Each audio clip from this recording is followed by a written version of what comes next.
Hola, muy buenas noches, muy bienvenidas y bienvenidos a este nuevo espacio de conversaciones desde La Reina. Queremos que sea un espacio de encuentro, de reflexión, junto a nuestros invitados, que son personas de larga trayectoria, de conocimiento, que nos pueden aportar a una reflexión más profunda en temas de interés público, en los temas que nos interesan: la salud, la cultura, la vida social, la vida política, la comunidad. En nuestra primera transmisión de live hoy día queremos hablar de pandemia y salud pública. Y tenemos un extraordinario invitado con una larga trayectoria en salud pública y muy nutritiva. Está con nosotros el doctor Osvaldo Artaza. Osvaldo es pediatra, experto en salud pública, fue director del Hospital Luis Calvo Maquena, nos acordamos, ¿no es cierto?, mirando la hazaña de la separación de los siameses. Fue también ministro de Salud y le tocó nada menos que encabezar y llevar adelante, concretar el Plan Auge, que era una cosa muy extraordinaria y innovadora para la época. No solo tiene experiencia en la salud pública en Chile, sino que también fuera de Chile, en Latinoamérica, ha trabajado para la OMS, en boga en este tiempo, la Organización Mundial de la Salud y la Organización Panamericana de la Salud. Anduvo dando una vuelta por regiones, hace poco en el Hospital Regional de Valdivia, y hoy día en Santiago, decano de la Facultad de Ciencias de la Universidad de las Américas y también decano de la Facultad de Ciencias Sociales. Ya nos va a contar esta doble mirada que parece muy rara y muy novedosa. Bienvenido, Osvaldo, qué gusto tenerte acá. ¿Cómo estás? Hola, muy buenas noches, Sara. Qué gusto de verte de nuevo, aunque sea a través de una pantalla. Bueno, ya llevamos un buen tiempo manteniéndonos cerca a través de los medios tecnológicos. Efectivamente, el tema es el distanciamiento físico, pero jamás el social. Así que qué rico poder estar conversando y tener una oportunidad de poder vincularnos, ¿sí? Sí, qué buen punto lo que dices, ¿ah? Porque hemos hablado tanto de distanciamiento social y el lenguaje, cómo va produciendo cosas. Qué importante llamarlo distanciamiento físico, porque de alguna manera tenemos que estar juntos y yo creo que es el gran tema en este momento.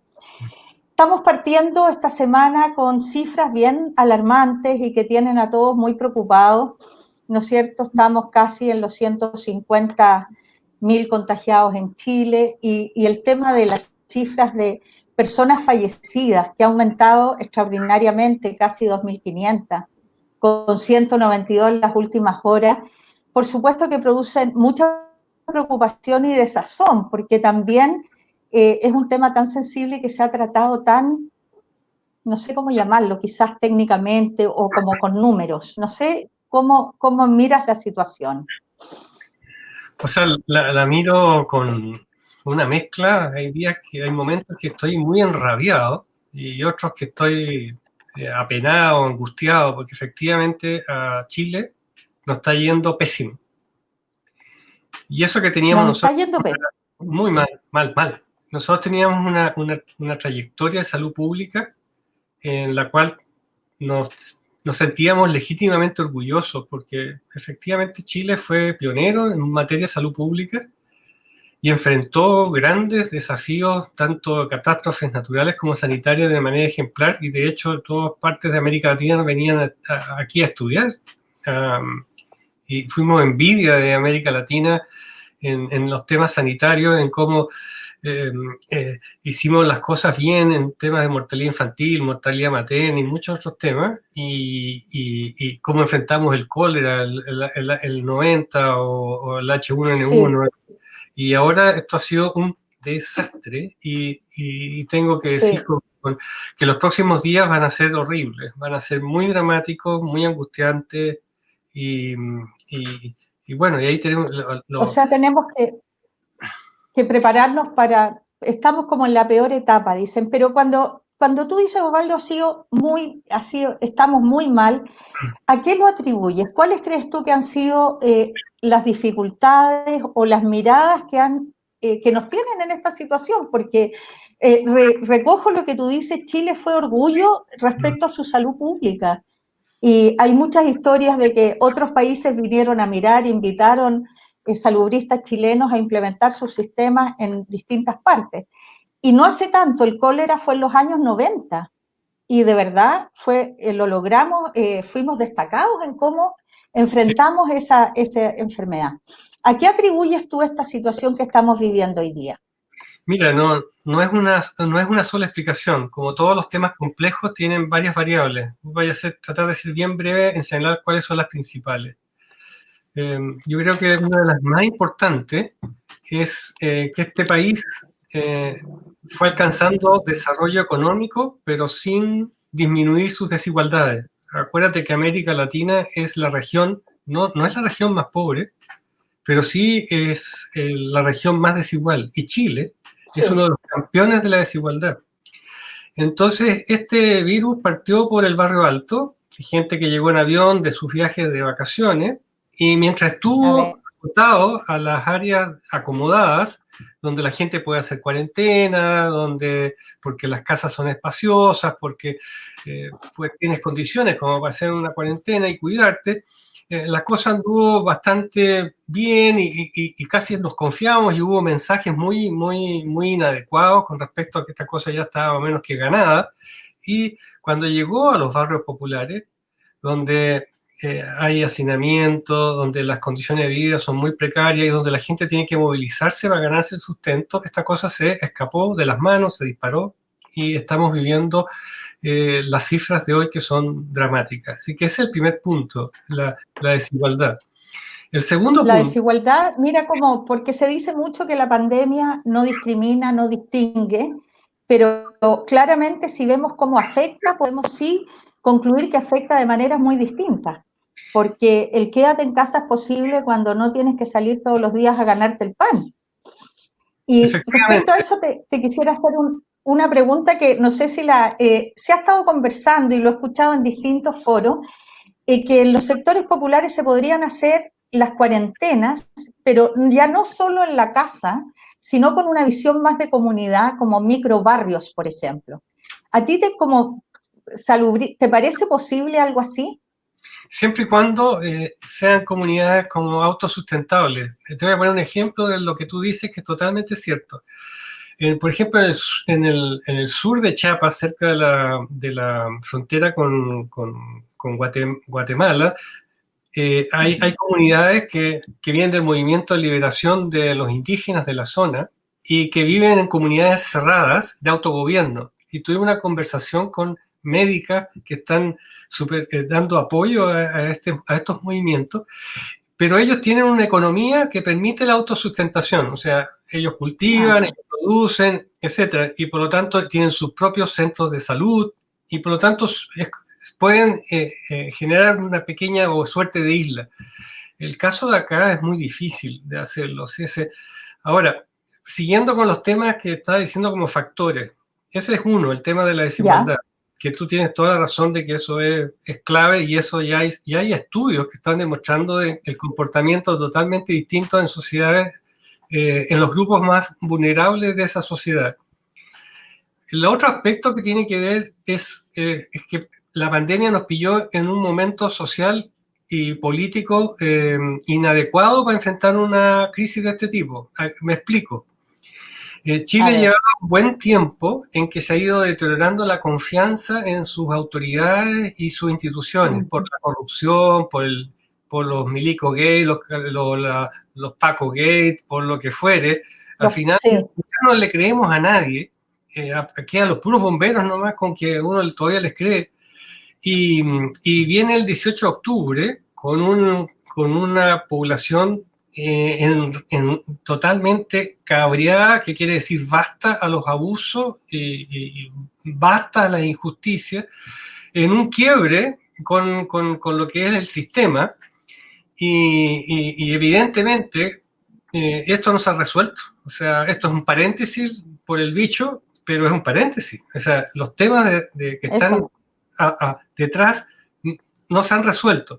Y por lo tanto, en una crisis sanitaria es clave la gobernanza de la crisis. O sea, que la autoridad de la instrucción, yo me acuerdo Jorge Jiménez para el cólera dijo, hay que lavarse las manos, hay que hervir las verduras, y nadie iba a entrar en duda. Y todos le creímos a Jorge Jiménez en el año 90 y todos hicimos, disciplinadamente cumplimos con lo que se nos dijo. Pero hoy día es un tema de que efectivamente nadie le cree a nadie y eso evidentemente... Hay una crisis, sin duda hay una crisis de confianza. Exacto. Hay una tremenda crisis de confianza, pero también hay que decir que la autoridad ha sido súper errática en sus informes, sobre todo, o en sus instrucciones, sobre todo al inicio. Y como tú dices, esta pandemia es un paréntesis. Lo que explotó el 18 de octubre no ha cambiado. Y yo creo más bien que esta pandemia lo ha hecho más evidente, porque hemos tomado conciencia, por ejemplo, de lo que hablábamos hace un rato del hacinamiento, de lo distinto que es hacer cuarentena en 140 metros o en 40 metros. Lo distinto que es hacer clases por internet con un computador y con todo el sistema a niños que no pueden hacerlo. Entonces, yo creo que la pandemia ha puesto un tremendo foco en esta desigualdad que fue, por una parte, desigualdad y crisis de confianza. ¿Qué otro factor? No, mira, para terminar con el tema de la crisis de confianza, si tú eres humilde como autoridad y te das cuenta de que hay una crisis de confianza, entonces lo que tú haces es buscar expertos, buscas a gente creíble y generas una especie de vocería múltiple en que todos están alineados, pero esa humildad no la ha habido. Todos los que le han criticado a la autoridad su falta de escucha. Sí. Se armó, yo me acuerdo, te cuento porque propiciamos una carta a todos los exministros, todos, de todos los partidos, desde Jorge Jiménez, que fue el primer ministro de Recuperar la Democracia, hasta Emilio Santelices, que es de este gobierno. Y firmamos una declaración llamando a la tranquilidad y a la acción, señalando algunos puntos bien específicos, y el presidente nos invitó a La Moneda. Y fuimos ahí a La Moneda, y también en esa ocasión fue la doctora Isquia Sichel, la presidenta del Colegio Médico. Y le dijimos muy claramente que era clave de que generara una gobernanza, una mesa colegiada que le transmitiera a la población una comunicación clara, veraz y alineada. Y la verdad es que esto no se hizo porque el comité asesor, donde hay gente de lujo, se ha quejado todo el tiempo que no ha sido escuchado. La mesa social que se formó un poco después, justamente para que los alcaldes no estuvieran cada uno haciendo lo que se le venía en mente, porque acuérdense el conflicto que se armó entre alcaldes y gobierno, y alcaldes del propio gobierno. Entonces se armó esta mesa social, y la mesa social constantemente ha dicho todo el tiempo que no ha sido escuchada. Entonces, eso ha sido un elemento muy negativo que yo creo que está a la base de por qué nos ha ido mal. Ahora, el tercer factor, y quiero que a ti te... Espérate, me gustaría ir poniendo al día a quienes nos están siguiendo esta transmisión en live, ¿no es cierto? Recordarles, agradecerles, se han sumado varios, decirles que pueden hacer preguntas o comentarios. Y está el doctor Osvaldo Artaza hablándonos de por qué se ha llevado tan mal esta pandemia de la autoridad, y reconocía entonces los factores aquí de desigualdad y crisis de confianza, pero junto con la crisis de confianza, Osvaldo, una falta de escucha tremenda de parte de las autoridades. O sea, ni siquiera los expertos, ¿para qué decir a las comunidades? O sea, acá. Y vamos entonces al tercer factor. Y los que quieran, gracias por seguir la transmisión, pueden ir haciendo sus preguntas que ya las vamos a ir contestando. El tercer factor, adelante, Osvaldo. Es muy importante pensando en el futuro. Es que si algo bueno tiene este país es su atención primaria. A pesar de todas las limitaciones que tiene, porque evidentemente la atención primaria podría hacer mucho más cosas si tuviera más recursos. ¿Okay? Después podríamos hablar de cómo debería ser la atención primaria idealmente en Chile. Ojalá con este desastre sanitario por lo menos aprendamos la importancia de fortalecer la atención primaria. Bueno, la atención primaria ha estado sacándose la mugre, perdón el chilinismo, desde el primer día, haciendo lo que puede, inventando cosas y cosas fantásticas, como por ejemplo llevarle los medicamentos a las personas a su propio domicilio, cosas de ese tipo, y están pendientes de lo que está pasando con las personas que tienen mayor riesgo. Pero eso no lo visibilizó la autoridad. A la gente de la atención primaria no le gusta que uno diga que no han sido visibles, pero hay que ser franco y decir, no se les visibilizó, porque visibilizarlos habría sido colocarlos como los líderes, los protagonistas de la mejor estrategia que hay en materia de salud pública frente a estos temas, que es testear, trazar y aislar. Y eso no se hizo porque la mirada fue totalmente hospitalocéntrico, o sea, reconvertir camas, tener más ventiladores, y no anticiparse y que las personas contagiadas fueran aisladas, primero identificadas y luego aisladas, y que este papel lo tuviera la atención primaria. Entonces ahí, recién ahora, y no se sabe todavía cómo, por lo menos en el discurso, ya ha pasado mucho tiempo, pareciera que se le va a dar el papel que le corresponde en esta pandemia a la atención primaria. Vamos a ver si eso sucede.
Parece que hubo un problema técnico y se está conectando Sara Campos, pero quiero aprovechar de contestar preguntas que están apareciendo aquí en el chat.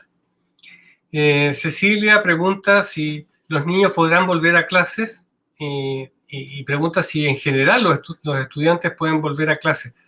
Bueno, la respuesta es que todavía no, porque la tasa de contagio es muy alta. Hay que esperar a que la tasa de contagio baje. Hay un término técnico que tiene que ver con una cifra que se llama RE, que es un dato que señala una persona contagiada a cuántas puede contagiar. y cuando ese número está sobre 1, esto es imprudente retomar actividades como por ejemplo las clases. Alemania, Francia, España, que ya están retomando las clases, esperaron a que la tasa de contagio bajara a 0,6, o sea, y por lo tanto nosotros vamos a tener que esperar a que disminuya casi más de la mitad de la tasa de contagio que tenemos ahora. Recién ahí, entonces, ya se podría volver a clases, pero la vuelta a clases tiene que ser muy programada, de manera muy prudente, muy gradual, y con estrategias como no tener a todos los niños en simultáneo, sino que tener grupos pequeños. Entonces, lo que están haciendo los europeos es clases en las cuales se alternan grupos de niños, no el curso completo, y por lo tanto hay días que van un grupo y mientras un grupo tiene actividad presencial, los otros tienen actividades virtuales y se van cambiando de tal manera en mantener las distancias y mantener seguridad tanto para los niños, para la familia de los niños y como para los profesores. Entonces, hoy día no es tiempo para pensar en volver, sí es tiempo para empezar a programarlo, a diseñar los protocolos, a que los profesores conversen entre sí y se pongan de acuerdo para ver cómo van a seguirse los protocolos, para que los apoderados conversen con los profesores y con los administradores de las escuelas y de los colegios para ponerse muy de acuerdo. Y lo más probable es que tengamos que hacer algunos pilotos, porque Chile no es un país homogéneo. Chile tiene realidades regionales muy distintas y por lo tanto va a haber regiones que van a poder partir antes e incluso dentro de una misma región va a haber comunas que van a poder partir antes. Pero bueno, eso es un tema para más adelante. Todavía queda mucho para eso. Hoy día estamos en un momento que es imposible hablar de retorno a actividades estudiantiles. Ya hubo un error tremendo hace una semana atrás cuando se empezó a hablar de retorno y se dio una señal terrible de mala. Se dio una pésima señal y además cuando se iba a abrir el Apumanque, por ejemplo, o quieren abrir... Ahora, el tema, efectivamente, no se pueden hablar de tiempos, ¿no es cierto? Tú dices, más que hay que saber, hay que tener un dato, un nivel de contagiados, cosas que son bastante técnicas, pero sí es un buen momento para ir organizando. Entre medio pido disculpas, tuvimos fallas técnicas, así que desaparecí, pero lo fui siguiendo por Facebook Live, así que iba escuchando lo que comentaba.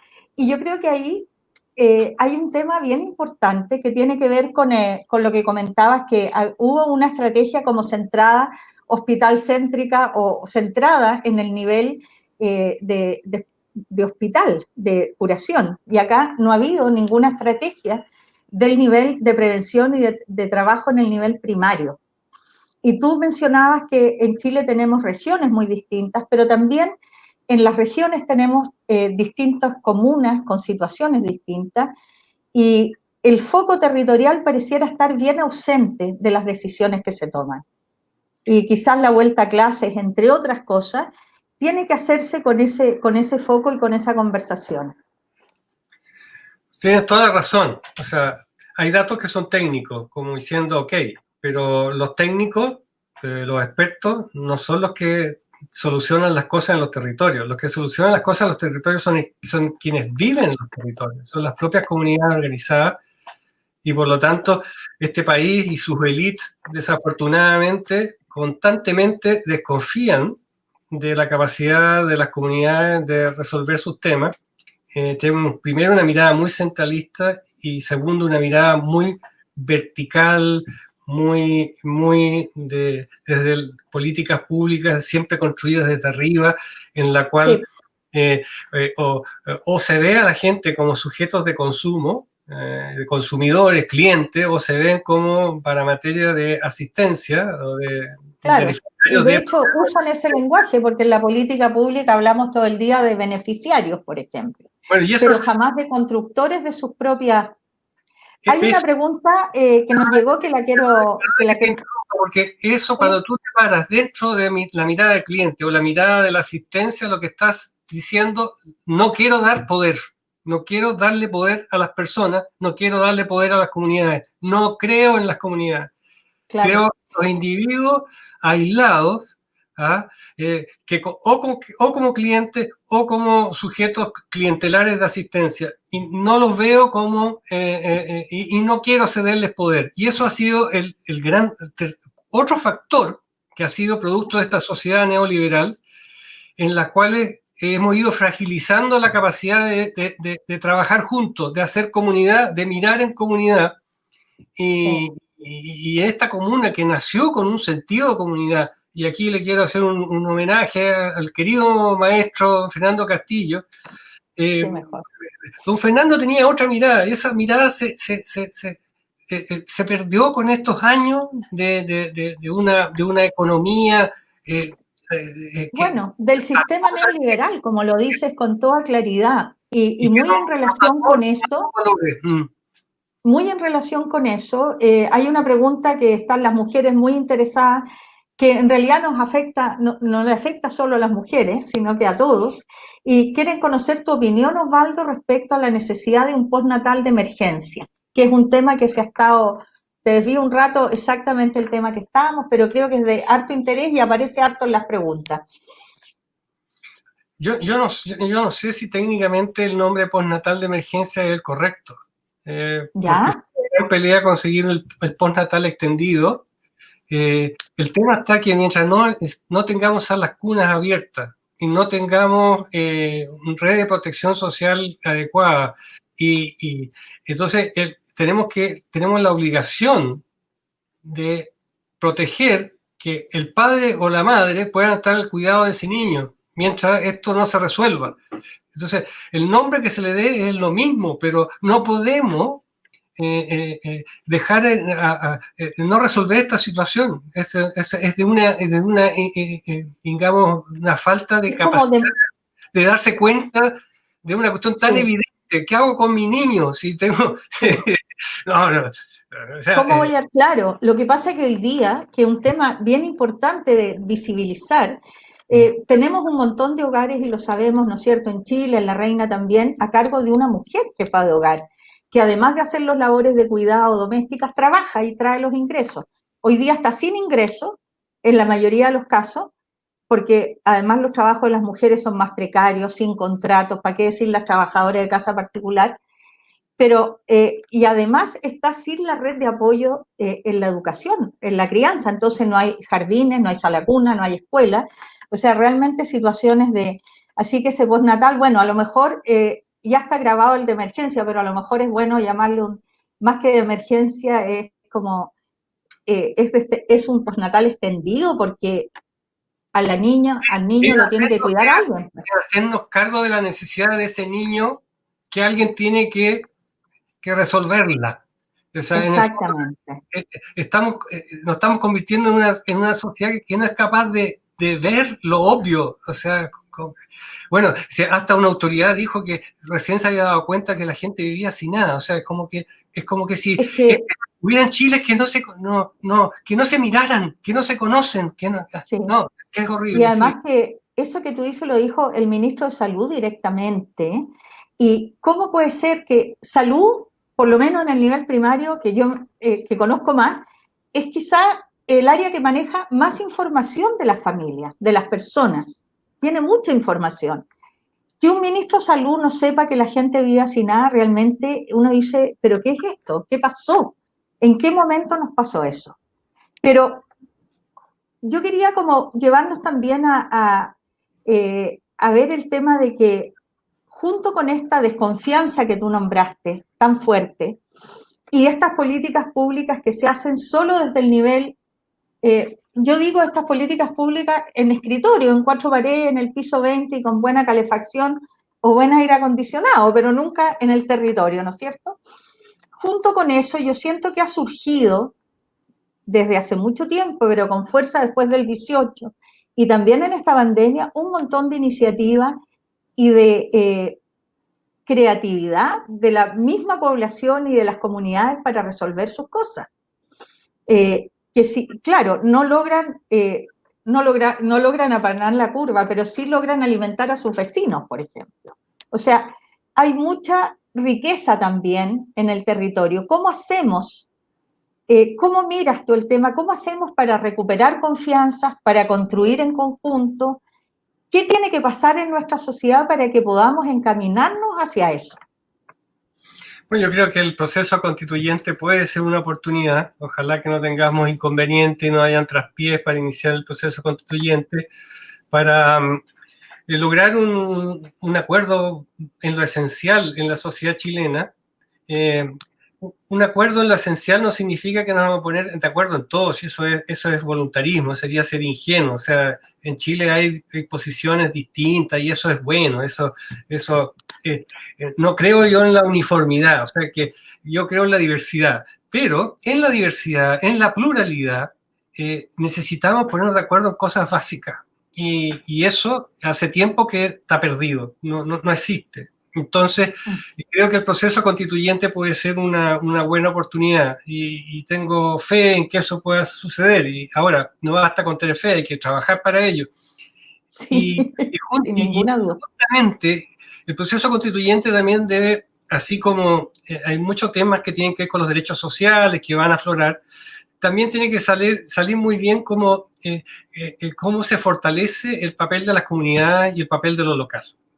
Justamente en el tema que tú estás diciendo, porque sí.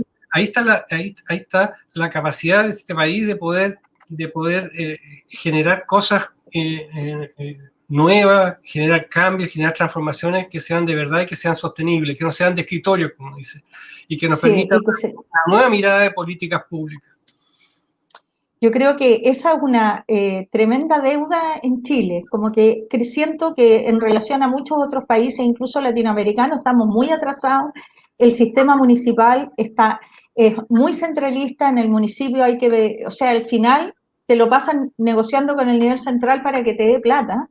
El sistema de financiamiento municipal es tremendamente inequitativo, es como una muestra más de esta política neoliberal, porque mientras hay comunas que tienen 1.200.000 per cápita por habitante, que es Las Condes, que además tiene a la población más rica seguramente, otras comunas tienen 180 pesos. Entonces ya partimos de una forma de mirar el nivel local y las municipios y las comunas con inequidad, que era la desigualdad que estábamos hablando desde el inicio, también se expresa en el territorio. Y ahí yo creo que tenemos mucho que hacer y mucho que levantar. Coincido que el proceso constituyente es una esperanza súper, más que esperanza tiene que ser el proyecto realizado y esperamos que, por supuesto, podamos hacer el plebiscito en octubre. Yo creo que eso es de toda necesidad para avanzar y juntar y conversar y juntar fuerza, porque no es solo un sueño, hay que trabajar.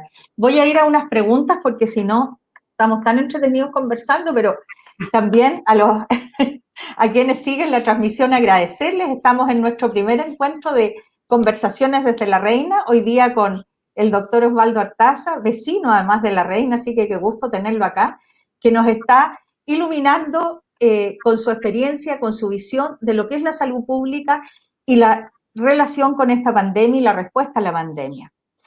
Te preguntan, Osvaldo, directamente si tú crees que hay tiempo de revertir los errores de información de la autoridad a la comunidad o ya están perdidas las confianzas definitivamente. Difícil pregunta. Yo creo que la pérdida de confianza es demasiado profunda. Y voy a decir algo que a lo mejor no les va a gustar a los que me están escuchando, pero incluso supera a la persona del ministro. Yo creo que cualquiera que estuviera de ministro ahora estaría en una situación similar de falta de credibilidad. Lo que podría ayudar ahora, no sé si el ministro esté dispuesto, porque supone un gesto de humildad y de escucha tremendo, es decir, sabe que esto no lo puede conducir una persona al estilo llanero solitario, qué sé yo, sino que y congregar a gente que tiene mucha credibilidad, como por ejemplo la doctora Isquia Siches o o gente que las personas le están creyendo, y de verdad constituir una suerte de comité o comisión de crisis que conduzca, y lo que no basta con que se haga en Santiago, también yo creo que habría que hacerlo en cada región, de tal manera de que todos los involucrados puedan ponerse de acuerdo. Yo me imagino, por ejemplo, en cada región, la Seremi con los alcaldes, una mesa junto con los jefes del departamento de salud comunal de la atención primaria y la gente del servicio de salud que tiene que ver con las redes, que diseñen su propio plan de acción. O sea, yo creo que todavía hay tiempo de hacer cosas como esa, porque eso podrían mejorar la credibilidad y que las personas, digamos, pudieran alinearse, pero si seguimos como estamos, no lo veo fácil. Sí, lo que parece que no es fácil es que se produzca eso desde el estilo de autoridad cómo se ha ejercido la autoridad en salud en este momento, que tiene que ver con una forma sumamente autoritaria y de no escucha.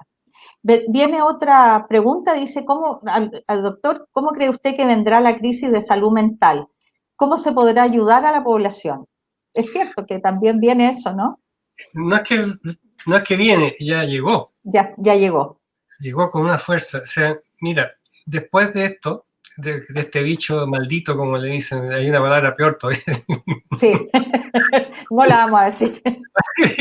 Resulta que vamos a estar mucho más pobres, con mucho desempleo, y con todo lo que eso implica, porque si hay algo que hemos aprendido desde el punto de vista de salud pública, que lo que más daña a la salud es la pobreza.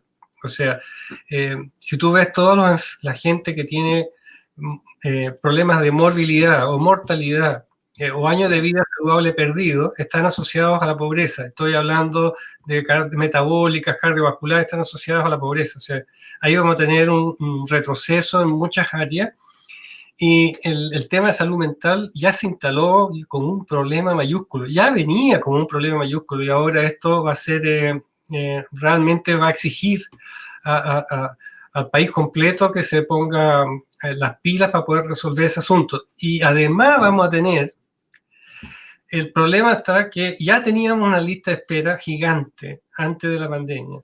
Sí. Gigante, gigante. Ni quiero pensar en cómo cuando Pero, un poquito ver los otros problemas de salud, la cantidad de gente que va a requerir de cirugía o va a requerir de horas de especialistas.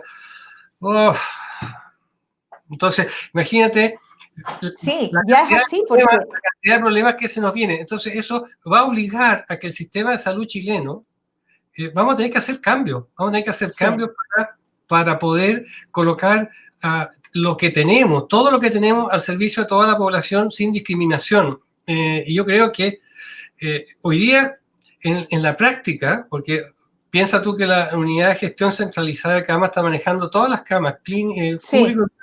En la práctica nos estamos convirtiendo como un sistema único, con el liderazgo de lo público. Bueno, quizás vamos a tener que ir con eso mucho tiempo.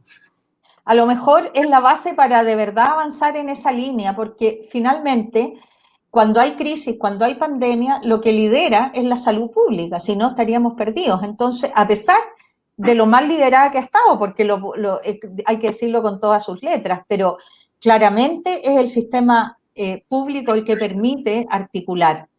En ese sentido, yo creo que es algo bien dicho, ¿eh? Es como un lugar común, pero a las grandes crisis también grandes respuestas. Es decir, yo creo que esta crisis no nos va a obligar solo a cambiar el sistema de salud, sino que cambiar el sistema y la mirada de desarrollo que tenemos y que hemos tenido, y un sistema neoliberal que ha sido tremendo. En La Reina, por ejemplo, Osvaldo, ha habido mucha discusión sobre el tema del hospital militar, que es un elefante blanco gigante, y que está... hoy día las camas están disponibles para COVID, por supuesto, porque las ordena el nivel central, pero el hospital no atiende a la población y podría ser perfectamente un hospital público porque finalmente está financiado con la plata del Estado, que es la plata de todos. Así que ahí lo quiero mencionar nomás, se nos viene también una discusión importante y que a los vecinos de La Reina les ha interesado mucho. Oye, no te olvides que cuando se instaló el hospital militar, cuando se empezó a construir, yo me acuerdo que don Fernando Castillo lo que decía era que lo lógico es que ese hospital tenía que colocarse al servicio de los vecinos y vecinas de La Reina. Sí, absolutamente. Y partiendo por los más vulnerables, que son los vecinos del sector de Villa La Reina, que está al frente. Y lo que pasa es que él lo conversó mucho con el director de la época y con el comandante en jefe, supongo, todo de la época, pero cambió alcalde, cambiaron. Y al principio, y bueno, hoy día el hospital militar es como un hospital privado, tú puedes ir cualquiera, atienden a todos, pero tienes que pagar.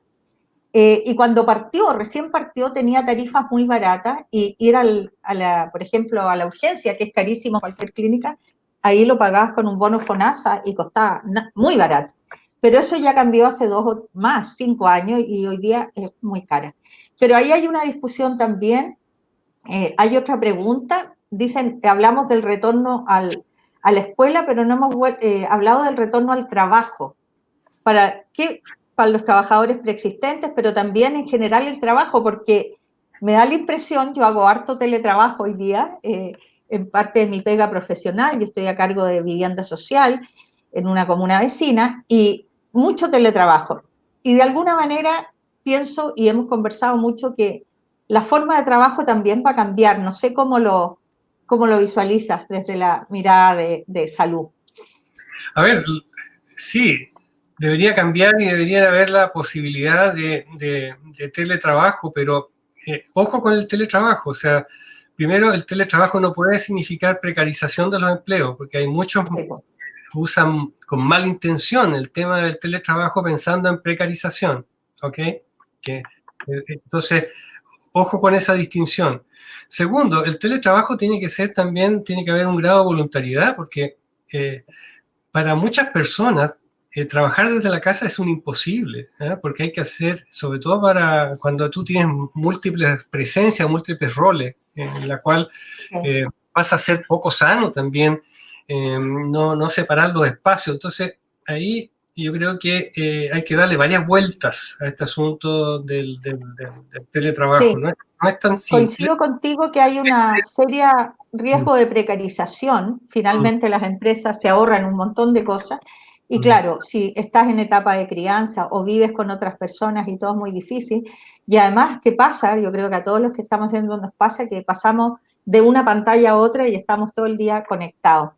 Además, que hay que resolver un tema, Sara, que Chile no lo ha resuelto, que tiene que ver con el tema de la cuidadora o el cuidador.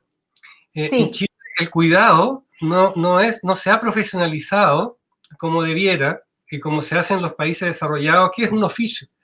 Hoy día el cuidado es casi como, entre comillas, un deber de la mujer, y eso es es tremendamente injusto y le agrega una carga que es... Le agrega una carga. Fíjate que hoy día, en plena pandemia, tenemos ese tema porque están las cuidadoras que son generalmente una mujer de la familia, que está además al cuidado de alguien con dependencia severa o con problemas de salud mental o postrado, en fin, entonces tiene una carga impresionante. Y también, por supuesto, todo el tema del cuidado, las mujeres, por ejemplo, dejan de trabajar porque les tocó cuidar a la mamá o al papá que se hizo anciano, y antes a los niños. Entonces, está naturalizado que el cuidado en esta sociedad lo tienen las mujeres y el Estado no se hace cargo. Y en realidad el Estado tiene que estar a cargo del cuidado en las distintas etapas vitales, desde la infancia, desde la niñez, desde el nacimiento, hasta el ciclo vital, hasta la ancianidad, ¿no es cierto? Pero quería tomar un tema, no sé, ¿querías decirme algo ahí? No, lo que pasa es que hoy día se está cuestionando profundamente el tema. Primero, toda la implicancia de género que tiene que ver con el cuidado, y todo el tema que tiene que ver con el autocuidado, porque lo que se ha visto es que al final el cuidado es un tema comunitario, es un co-cuidado, nos co-cuidamos. Nos co-cuidamos todos. Exacto, porque si tú no tienes las condiciones, o sea, estoy hablando, por ejemplo, de una de las cosas que más matan en Chile, que tienen que ver con los problemas metabólicos y que están derivados del sobrepeso y por lo tanto la malnutrición, que está asociada por las personas no tienen libertad para escoger qué comer, comen lo que pueden comer. Claro. Entonces, es muy bonito decir, cuídate, come sano, ámbale, sí. Claro. Sí, claro. Anda al gimnasio, claro. Entonces, fíjate, por eso que el cuidado tiene... Es lo mismo que decir quédate en casa hoy día. Sí, está claro. Fácil. Además de resolver los temas de género, tiene que ver esta dimensión comunitaria de cómo se generan las condiciones y las capacidades para que efectivamente nos podamos co-cuidar. Efectivamente, y ahí tú hablabas de la importancia de hacer una mesa de trabajo, de que las autoridades trabajen con otros también en el nivel regional, y puntualmente lo quiero poner en el nivel local también. Yo le he pedido al alcalde insistentemente que logramos reciente una mesa de él con concejales, pero en realidad para enfrentar algo de esta magnitud, mínimo una mesa de trabajo con los dirigentes sociales. Y con los dirigentes y los funcionarios de salud que están en el día a día haciendo un tremendo trabajo, con mucho esfuerzo, con mucha vocación, diría yo. A mí me impresiona, nosotros las personas que están en el CEFAM, que están en el SAPU, todos los días hay hartos contagiados, hacen turno, pero están con una tremenda vocación y los dirigentes también, viendo quién en su barrio está sin comer, a quién se le lleva comida. Se han levantado ollas comunes en Villa La Reina, en el sector de las Campanas. Hay harta gente haciendo solidaridad en lo micro con sus vecinos. Entonces, qué importante es que poder entender que la gestión se hace entre todos. Nos co-cuidamos, co-gestionamos, co-pensamos. O sea, las ideas y en la implementación también sale de las comunidades, ¿no? Por supuesto que hay que articular, liderar, pero tienen que estar todas las voces presentes y yo creo que eso también en Chile es algo que se nos fue quedando totalmente y se instaló este sistema muy vertical de autoridad que define políticas públicas para todos. Cecilia hizo un comentario en el chat que me parece súper valioso, que dice que esta pandemia visibilizó las determinantes sociales de la salud y tiene toda la razón. Sí. Y justamente por eso este país va a tener que ponerse al día en el tema de lo que se llama modelo de atención. Fíjate que el año 90 Chile destinaba un 8% del gasto público de salud a la atención primaria. Ajá.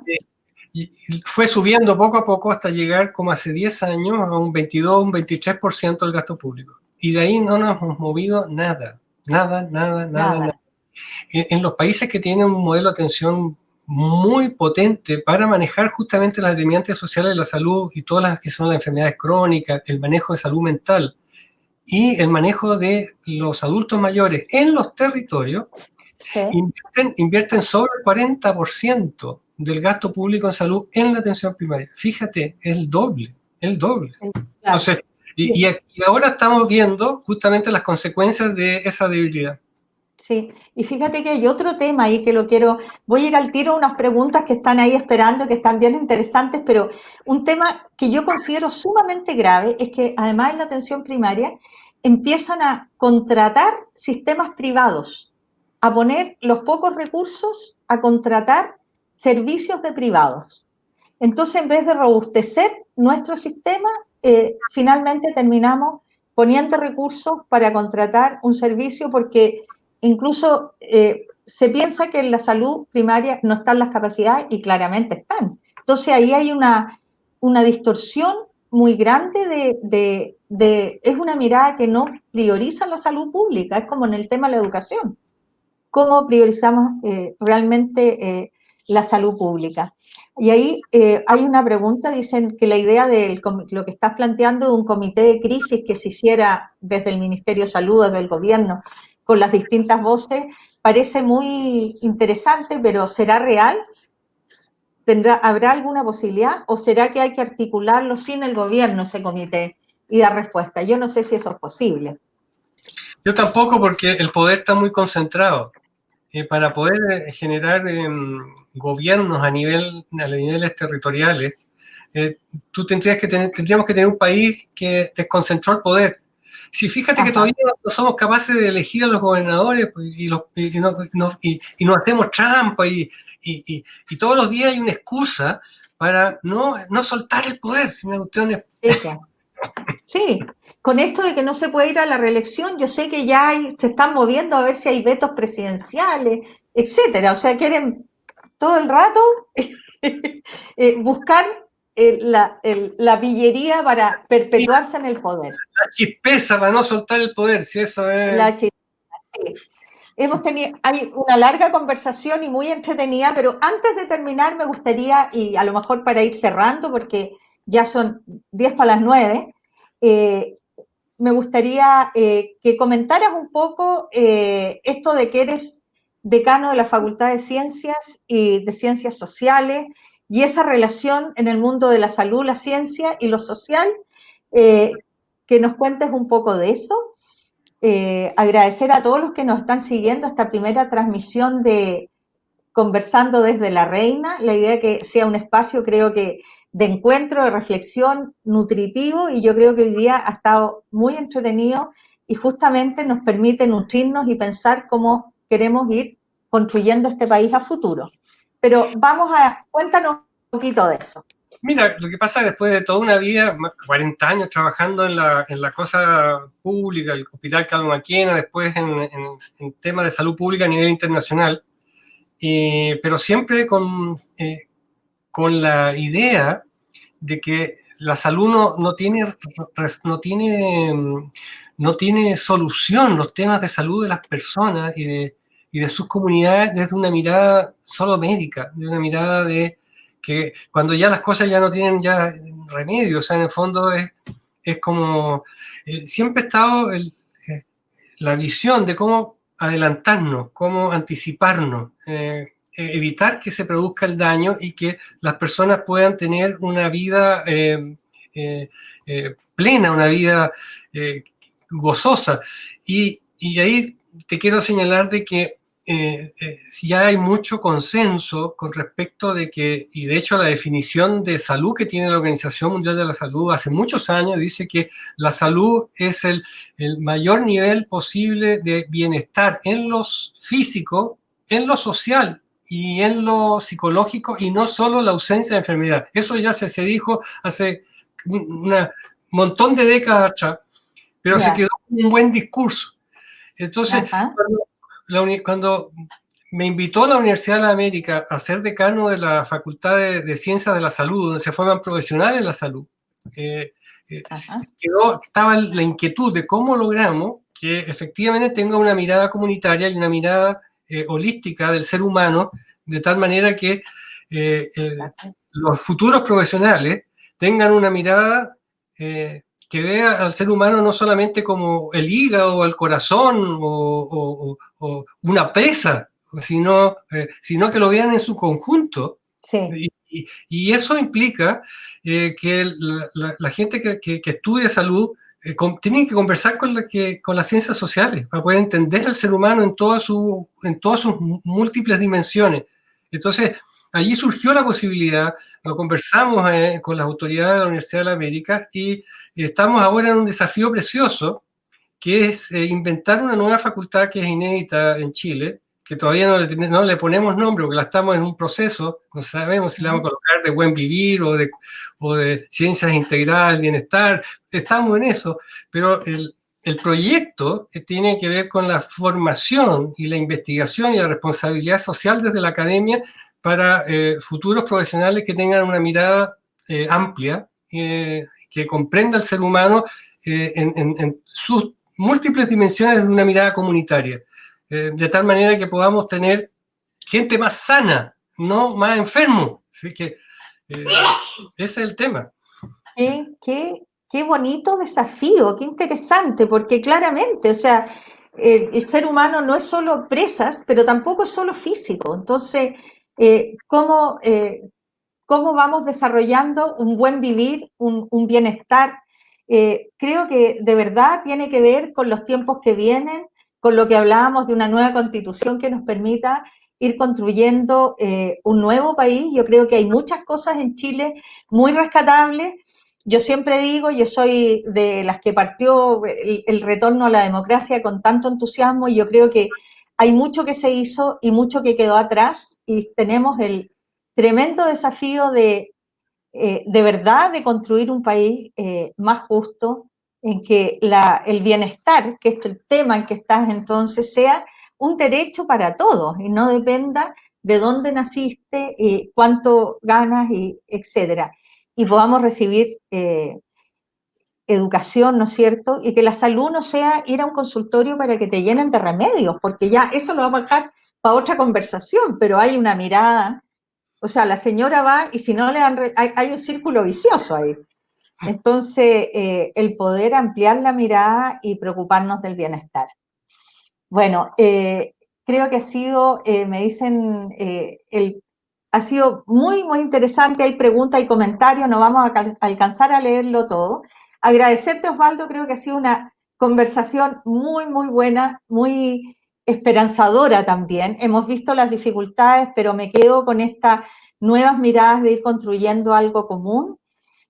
Agradecerles a todos los que nos han seguido en esta transmisión. Hubo algún pequeño problema técnico, yo perdí internet, pero bueno, es lo que pasa.